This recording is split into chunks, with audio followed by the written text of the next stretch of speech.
تبارك الذي نزل الفرقان على عبده ليكون للعالمين نذيرا. ألف لام ميم، تلك آيات الكتاب الحكيم، هدى ورحمة للمحسنين. لماذا قال محسنين؟ لأن القرآن يوصلك إلى أعلى مرتبة من مراتب الدين، الإحسان. عشان كذا قال هدى ورحمة للمحسنين. ثم فصل في صفات فقال الذين يقيمون الصلاة ويؤتون الزكاة وهم بالآخرة هم يوقنون، أولئك على هدى من ربهم وأولئك هم المفلحون. بعدها ماذا قال؟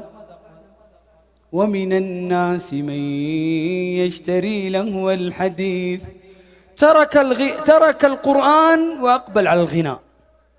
ويقول ابن القيم حب الكتاب وحب ألحان الغناء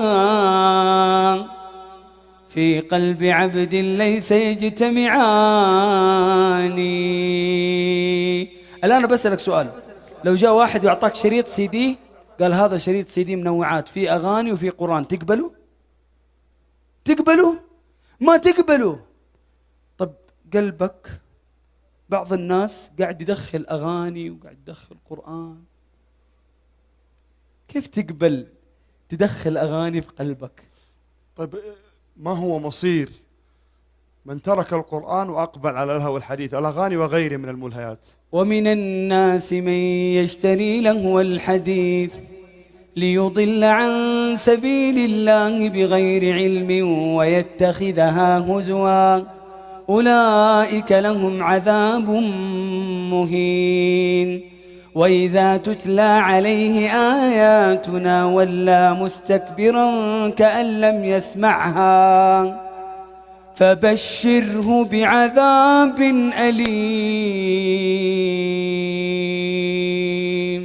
هناك هدى ورحمة للمحسنين، وهنا فبشره بعذاب أليم. الله أكبر.